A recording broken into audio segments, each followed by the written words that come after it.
great actor. Yeah, he is. Yeah. He's a crazy comedian, but Porter had a great, crazy, fun side to him. Even country music legends have secrets. Johnny Cash, Dolly Parton, Willie Nelson, and Reba McEntire reached fame, yet some quietly refused to speak to each other. Rivalries, pride, and creative clashes shaped their careers behind the applause. Years of silence left the hidden stories in their wake. What really happens when icons stop talking, and what secrets do their music hide? Number 17, Johnny Cash and Waylon Jennings. I always looked at John as somebody who had been there before me. And the grudge between Johnny and Waylon is mostly spoken of as a rumor and not an openly confirmed feud. Both men stood at the heart of the outlaw movement. They are remembered for reshaping country music with grit, honesty, and an unpolished edge that rejected Nashville's shine. Johnny Cash was already a towering figure, with his deep voice, prison concerts, and songs that wrestled with faith, guilt, and redemption. Waylon Jennings, on the other hand, was younger and fiercely independent. He carved his legacy by rebelling against tradition in a struggle for freedom. At their best, they were brothers in spirit. They shared stages, songs, and a deep understanding of pain. Talks have it that as their personal lives spiraled under the weight of addiction, their friendship grew cold. Cash had just survived some of his darkest years, so he leaned heavily into sobriety and spiritual renewal. Even in his work, Waylon, still battling his demons for much longer, reportedly felt judged by the change he saw in Cash. Whether words were exchanged or not remains unclear, but silence began to replace camaraderie. Industry insiders often suggest that it was not hatred that separated them, but disappointment and fear. Cash may have worried about losing Waylon the same way he had nearly lost himself. Waylon was proud and guarded, and he may have resented any hint of moral distance. The result? They never talked until they had to. Number 16. Merle Haggard and Willie Nelson. About this, Merle Haggard, who's a country singer, and he had borrowed my gun. Talks have long held that two of the most influential voices of the outlaw era were, at times, far less friendly off stage than their shared legacy suggests. There were no public insults, no dramatic walkouts, only a cold tension that insiders claimed could be felt in the room when both names came up. Merle Haggard's music was all about prison walls, working-class frustration, and hard-edged patriotism. He wrote like a man shaped by regret and survival. He was often blunt and unapologetic in his views. Willie Nelson was different. He floated through country music with an almost spiritual ease. His songwriting leaned toward reflection and freedom. He didn't sing to judge or punish. Both men were outlaws, but they didn't see eye to eye. People say this tension grew from clashing political views and personal philosophies. Patriotism, war, and authority were the trigger topics. Merle was outspoken while Willie preferred ambiguity and openness. Industry observers claim this difference made collaborations feel awkward and led to long spells of the silent treatment. Some say Merle felt Willie avoided taking firm stands. Others say Willie found Merle's rigidity exhausting. Going by the facts, there is no record of a direct confrontation or a declared feud. Both men maintained respect and even dabbled into collaborations. That doesn't make the rumors of bad blood go away. It in fact affirms a truth about strong but opposing personalities. They are bound to clash. Number 15. George Jones and Alan Jackson. In country music, tradition is king. Lineage and respect, they go hand in hand. Country stars respect it and are taught to acknowledge the king of tradition. George Jones was king once for decades on end. His voice and music became the heart and soul of country music. His music came from years of struggle, heartbreak, and survival. Jones was more than a singer. He was a symbol of originality. Country music to me has always been just, a mix. Then Alan Jackson emerged, and the industry quickly crowned him the new guardian of traditional country. His clean melodies, classic arrangements, and quiet confidence felt like a return to older values. Fans embraced him, critics praised him, and labels promoted him as the future of tradition. The talk set in. Word spread that George Jones was upset. He disagreed. Tradition wasn't simply inherited, it was loved for, suffered for. Unavoidably, people began to compare them, and tension between them grew. Jones reportedly felt pushed aside, watching his legacy repackaged in a younger voice. Jackson was said to be uncomfortable with the constant framing of him as a replacement rather than a continuation. Those close to both men suggest that Jones interpreted the industry's enthusiasm as disrespect, while Jackson kept his mouth shut. They settled their score with radio silence. Invitations were declined, interactions were avoided, and distance was kept. Jones was famous for keeping a grudge. That's why he allowed resentment to settle quietly. Jackson focused on his music but kept his space. We never heard of a reconciliation in the end, and we never might. Number 14. Dolly Parton and Porter Wagoner. But it's really a humbling experience, and it was wonderful that night with Porter. Dolly Parton has always stood apart in country music. She is known not just for her voice or songwriting, but for a generosity of spirit that makes grudges seem almost unnatural to her.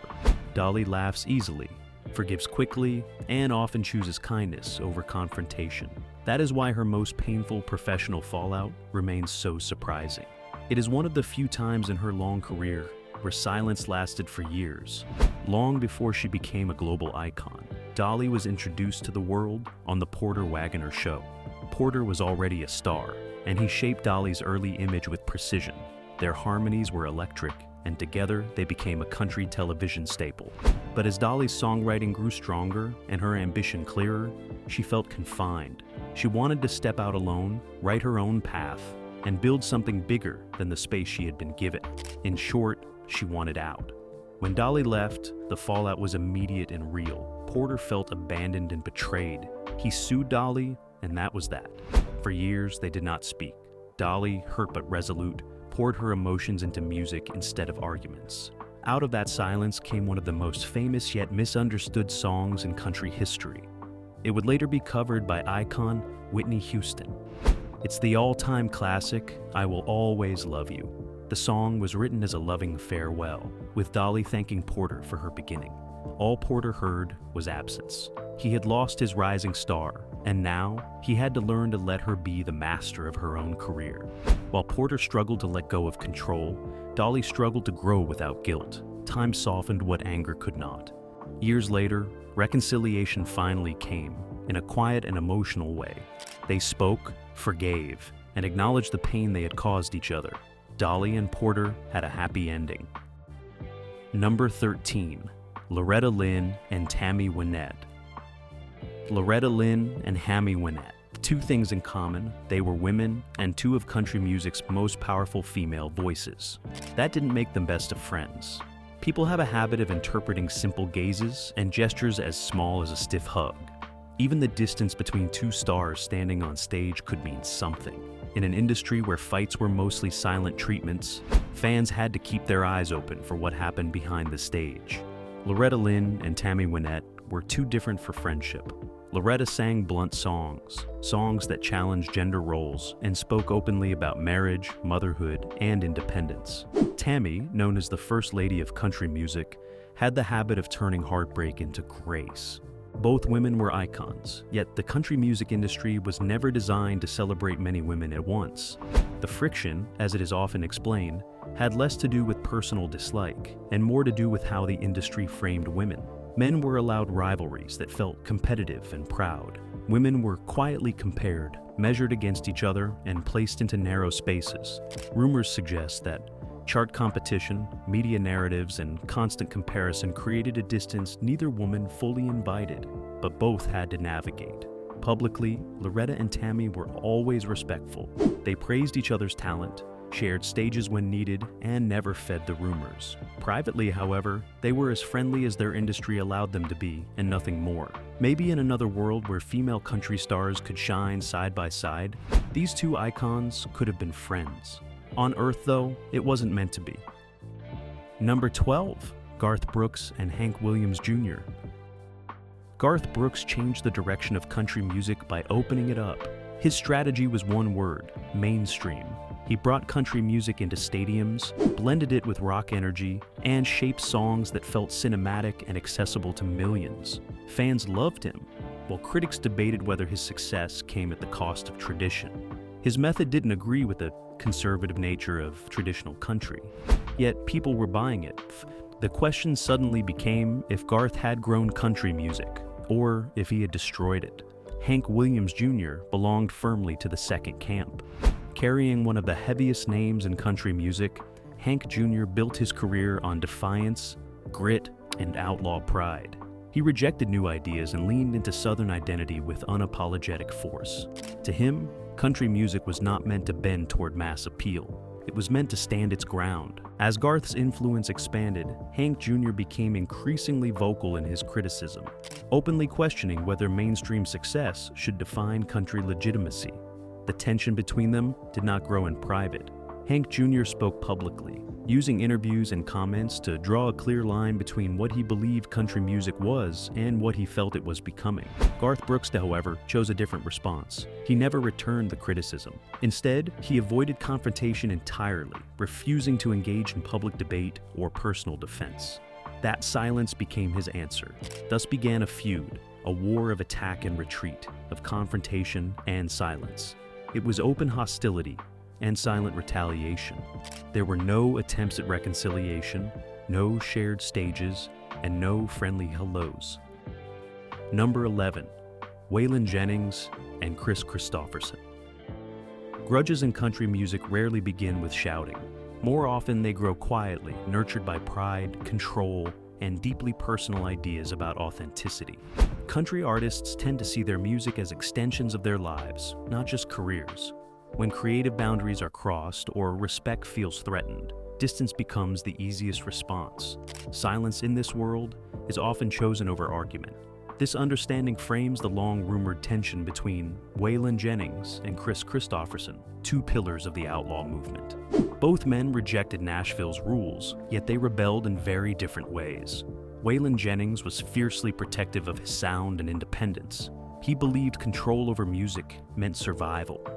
Kristofferson approached songwriting like poetry, open-ended and philosophical, shaped by emotion more than structure. Where Waylon drew lines, Chris erased them. As the outlaw movement gained attention, leadership and control became unavoidable. Rumors claim Waylon felt that Chris's intellectual approach softened the rebellion they were fighting for. Others say Chris found Waylon's rigidity limiting. Neither man publicly confirmed a feud, but insiders noticed long periods without communication. Number 10, Kenny Rogers and Willie Nelson. You could call Kenny Rogers a coward of the county. His career was built around knowing when to speak and when to stay silent.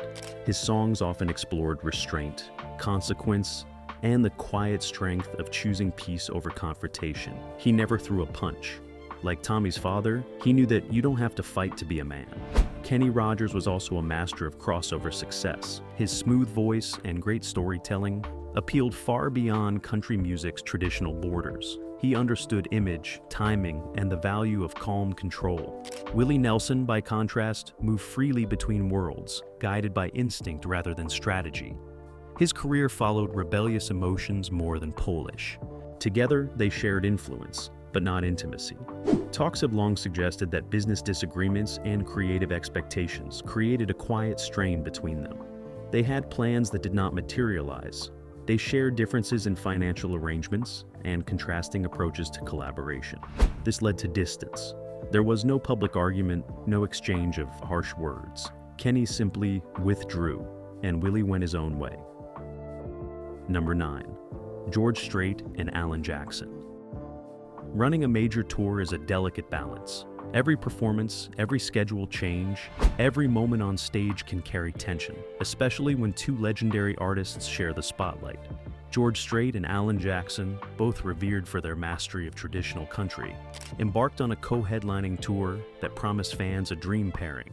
Yet behind the curtain, the tour became a crucible for unspoken disagreements. Talks have it that disagreements over performance order, set lists, and backstage coordination gradually created distance. Fans noticed subtle shifts in brief interactions, avoided conversations, and the lack of camaraderie that they had expected from two kings of country sharing a stage. While the music remained flawless, the absence of warmth became its own story. Other country artists who witnessed rehearsals and shows privately described a professional tension. Some suggested that both men were simply protective of their artistry, unwilling to yield control even in small matters. Others said it reflected pride and mutual respect. Whatever it is, it's very clear to see that Planning a tour is harder than it looks. At times, it puts mutual trust on the line. Number 8. Taylor Swift and Carrie Underwood. For those who might be surprised to hear their names in a country music conversation, yes, Taylor Swift and Carrie Underwood are indeed country stars, although they represent very different eras of the genre. Carrie emerged in the early 2000s as a powerhouse of traditional and contemporary country. Her vocals commanded attention, and her songs blended polished storytelling with emotional punch. Taylor arrived later, at the tail end of the country pop crossover wave. She bridged storytelling with modern, youth-oriented themes that gradually carried her toward a broader pop audience. In terms of generational placement, Carrie belongs to the post-90s country revival, while Taylor sits firmly in the new generation. While they're both relevant to the survival of country music, they also seem to have preserved its beef. Rumors have long whispered about tension between them, but the facts remain subtle and mostly unconfirmed. Observers in Nashville have pointed to differences in style, fan base, and industry positioning as potential sources of distance. Taylor's rapid crossover into pop created speculation that she was moving away from the genre's traditional expectations, while Carrie maintained a stronger connection to the country core. These differences, amplified by the pressure to succeed and constantly compare careers, are said to have contributed to polite distance between the two. Neither artist has publicly confirmed a feud, and there is little evidence of personal hostility. Interviews, collaborations, and industry interactions suggest mutual respect exists even if warmth is limited. Any grudge appears to live more in the realm of speculation than in reality, fueled by industry gossip and fans looking for narratives in every interaction. What is clear is that both women have shaped country music in powerful ways, each defining the era in which they rose. Their contributions are undeniable, and their paths may not cross closely, yet both continue to influence the genre's sound, image, and reach. Surprised? Number 7. Dixie Chicks and Toby Keith. Few moments in country music history carry as much tension as the clash between the Dixie Chicks and Toby Keith. Unlike the quiet distance that defines some feuds, this rift was loud, rooted in conviction and principle. The Dixie Chicks had built their reputation on a willingness to speak out, while Toby Keith embodied national pride and celebration. The drama happened in the early 2000s when the Dixie Chicks publicly voiced opposition to the Iraq War. Their statements, considered brave by some and controversial by others, set off immediate reactions across the country. Toby Keith, whose music embraced patriotic themes, openly criticized their position. Though neither side engaged in direct dialogue, the division was clear. Fans noticed the distance, debates erupted in private circles, and industry insiders watched carefully as two powerful voices moved in opposite directions. The fallout was not only ideological, but personal in effect. The Dixie Chicks faced boycotts, radio silences, and backlash that Toby, in his own way, helped amplify by supporting a narrative of patriotism aligned against dissent. Despite this, neither party sought confrontation beyond statements of principle. Their silence toward one another became part of the story, a way of keeping to their beliefs and avoiding a fistfight. Number 6. Kristofferson and Prine. The country music world sure is full of silent tragedies that rarely make explosive headlines. Two artists can be at odds, and the world might never know. Fans and insiders notice through small gestures, fleeting glances, or subtle hints on stage. This is where the rumors are born. Here's the case of Kristofferson and Prine. Both men are giants of songwriting, yet they approach their craft in fundamentally different ways. Kristofferson's work leaned into raw, philosophical storytelling, exploring life, love, and moral complexity with a dramatic, almost theatrical intensity. Prine, in contrast, specialized in understated wit, delicate observation, and songs that captured heartbreak and humor in quiet simplicity. Each shaped the genre profoundly, yet their approaches rarely aligned. Rumors in Nashville suggest that these differences created long stretches of minimal communication. They were rarely seen collaborating, co-writing, or offering public support for one another, and insiders noticed the distance, even when both shared stages at festivals or tribute events. The silence was measured, devoid of public animosity, but meaningful to those who understood the stakes of creative pride. What actually happened appears less dramatic than the whispers suggest. There was no feud in the traditional sense, no outbursts, no interviews calling each other out. Instead, two strong personalities chose to let their music speak rather than risk compromising their visions. Fellow artists interpreted it as mutual respect, carefully balanced with personal space. Their work endured, complementary yet separate, reminding the world that sometimes silence tells its own story in the country music landscape. Number 5. Hank Williams Jr. and Travis Tritt. Even the closest bonds in country music can crack under pressure, often without a single public argument. Such was the case with Hank Williams Jr. and Travis Tritt, whose rumored loyalty dispute rippled quietly through the industry. In country music, loyalty isn't just about friendship, it's about allegiance, shared stages, and support within the community. Tours, festivals, and collaborations generate not only revenue but trust, shaping careers in ways beyond record sales. When that trust wavers, tension grows.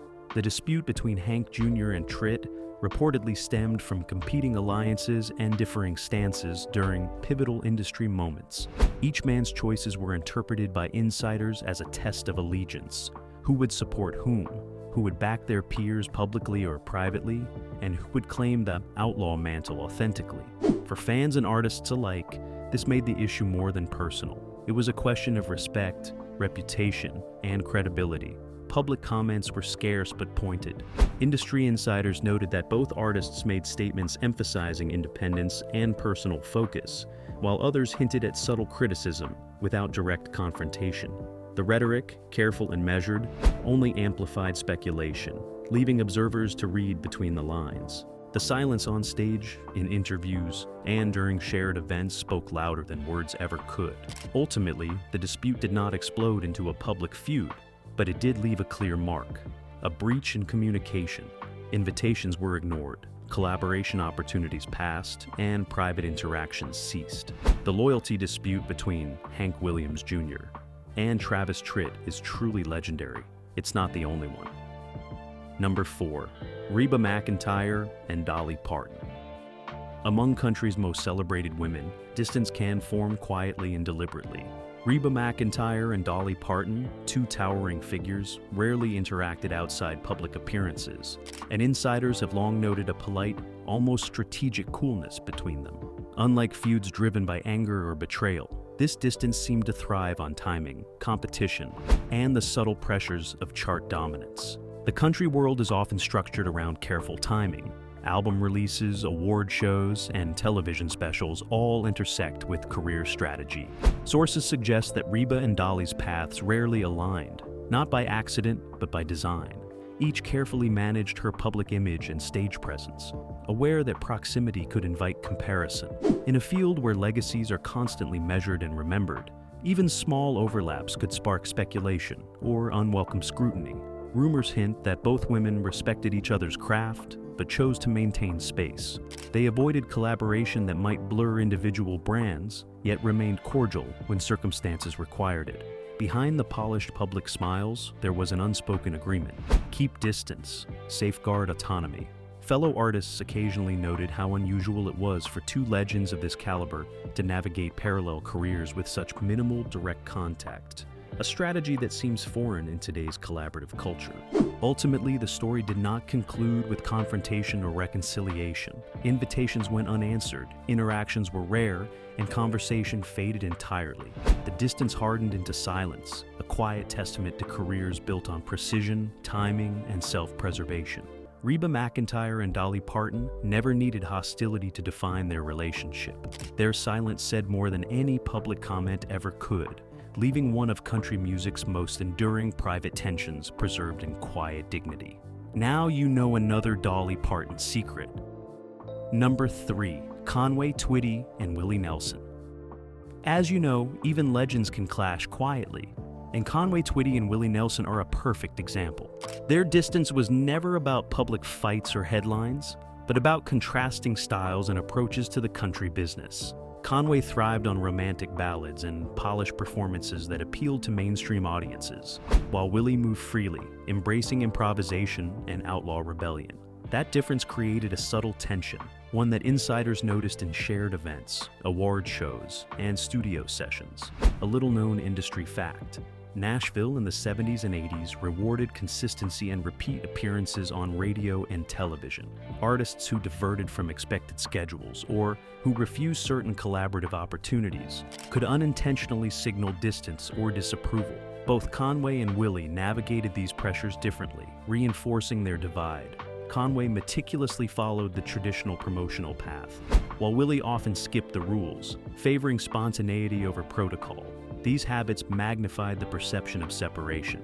Rumors suggest that their distance was partly about pride and partly about artistic control. Conway, protective of his romantic image and audience appeal, reportedly viewed Willie's freeform style as disruptive. Willie, in turn, was largely indifferent to Conway's criticisms, focusing on his own path.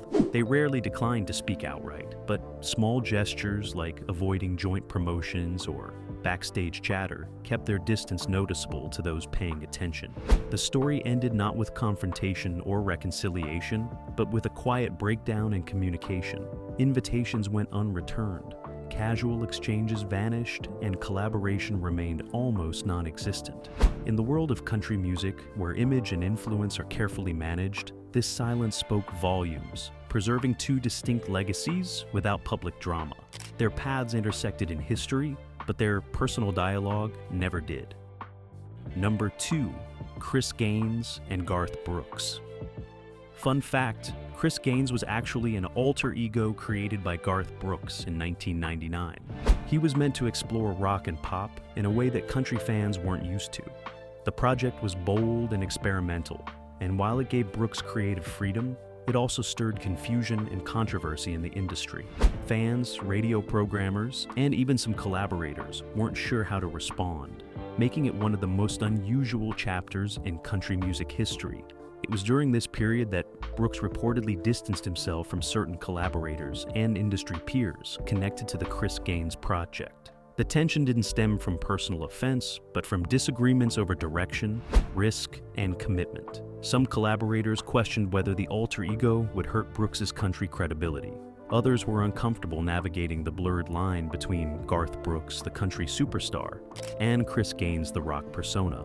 Small disagreements, which might have been shrugged off under normal circumstances, took on outsized significance because of the project's high profile and mixed reception. Rumors claim that Brooks, protective of his reputation, chose to step back from those who were critical or hesitant, preferring to maintain creative control without public friction. The collaborators, in turn, accepted the distance, focusing on other projects rather than trying to force reconciliation. Behind the scenes, the situation reportedly caused subtle tension, affecting communication and collaboration opportunities for months. The episode ended in silence. The alter ego faded, Garth Brooks returned fully to country, and the relationships that had cooled during the project remained distant for some time. The lesson of this story is that sometimes, even experimentation and ambition, when misunderstood or mishandled, can quietly fracture connections in the music world without a single public fight. Number 1. Hank Williams, Sr.'s Estate and Modern Country Artists. You've seen quiet starts, small tensions, and the occasional public confrontation in country music. But have you ever seen a dispute stretch across generations? Hank Williams Sr., one of country music's founding icons, left behind not just songs, but an estate that has long been a source of fascination and conflict. Unlike the personal or creative tensions between living legends, this feud involves legacy, ownership, and the very way modern artists can engage with a historical icon. Hank Williams' music is sacred in the genre. Every note, lyric, and performance has been dissected, celebrated, and protected for decades. When contemporary country artists sought to record, sample, or reinterpret his works, the estate's guardians often imposed strict control. Rumors suggest that some artists felt blocked from collaborating, citing licensing restrictions and rigid approvals. Others tried to pay homage, only to find permissions delayed or denied. This was not about ego or pride in the studio. It was about access to the music itself, the very DNA of country heritage. What makes this dispute particularly intriguing is how it blends art and authority. Modern stars recognize the influence of Hank Williams Sr., yet were constrained by a legacy that was fiercely guarded. the estate's actions sparked whispered debates in Nashville about fairness, creative freedom, and respect for history. Some saw it as protective stewardship. Others viewed it as a gatekeeping puzzle, one that could determine who could honor the past and who could not. When the dust settled, the conflict was not loud, but it was profound. Certain collaborations never happened. Planned tributes were shelved, and conversations between estate representatives and artists became formal and minimal. Communication broke down, leaving modern musicians and the estate in a quiet standoff, a tension as enduring and powerful as Hank Williams Sr.'s music itself. In this case, silence was not avoidance. It was the echo of history reverberating through the present.